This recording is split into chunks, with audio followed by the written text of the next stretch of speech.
I need to tell you something. That's how it started. I still remember the way she hesitated, her hands fidgeting, her eyes darting away as if she couldn't bear to look at me. And then, in the next breath, my entire world collapsed. She had been seeing someone else. It wasn't a mistake. It wasn't a one-time thing. It had been happening for months. I didn't yell, I didn't demand answers. Because in that moment, I realized something there was nothing left to say. So instead of arguing, instead of fighting for someone who had already betrayed me, I walked away. I left everything behind our home, our memories, our life together. And I never looked back. But then, a year later, she found me. And this time, she was the one begging not to be left behind. The night she confessed, I didn't react the way she expected. She was waiting for a fight. She was prepared for screaming, accusations, and desperate questions. But I gave her none of that. Instead, I stood up, grabbed my keys, and simply said, "Okay." And then, I walked out.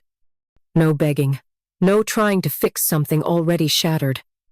I left everything behind our home, our wedding photos, the life we built together. I disappeared. And for an entire year, I was gone. No calls, no messages, no looking back. I rebuilt myself from the ground up. A new city, a new job, a new life. I thought she was just another chapter in my past. But then, out of nowhere, she found me. And this time, the regret in her eyes was something even she couldn't hide. At first, I'm sure she thought I would come crawling back. That I would miss her.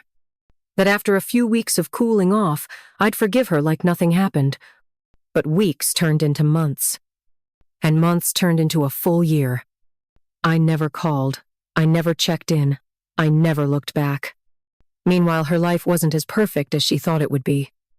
The man she betrayed me for, he left her.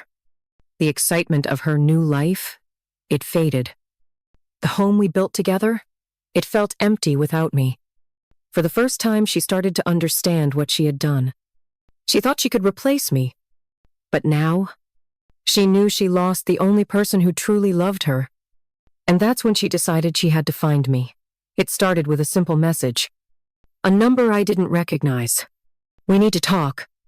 I stared at the screen for a long moment, my chest tightening. I knew who it was. I had erased her number, but some things you don't forget. I could have ignored it. I could have blocked her and continued living my new life. But curiosity got the better of me. So I replied just one word. "Why?" A few minutes later, my phone buzzed again. "I just need to see you, please." She didn't deserve a second of my time. She didn't deserve anything from me. But a part of me wanted to see the regret on her face. A part of me wanted to know what she had to say. So against my better judgment, I agreed to meet her. The cafe was quiet when I walked in.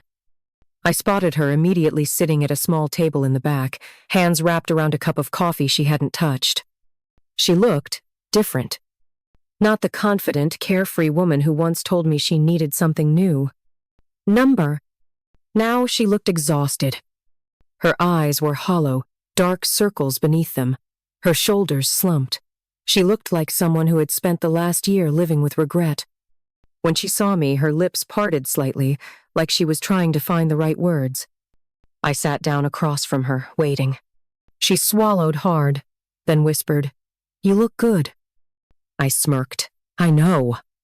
Her eyes flinched at my cold response. I needed to see you," she said hesitantly.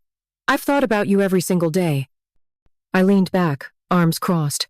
"Really? Because when I walked out that door, I didn't think you gave me a second thought." She shook her head quickly, tears welling in her eyes. "I made a mistake," she admitted, her voice shaking. "I thought I wanted something else. I don't even know what I was thinking. But when you left, I realized I had thrown away the best thing in my life." She reached across the table, her fingers trembling. "Please," she whispered, "just tell me there's a chance." And for the first time, I smiled. Because I finally knew. She was drowning in the regret she created. I let her sit there, waiting for my answer.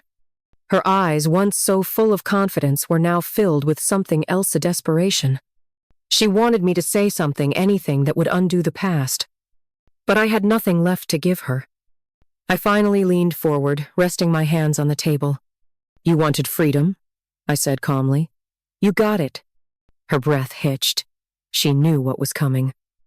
I know, she whispered, tears slipping down her face.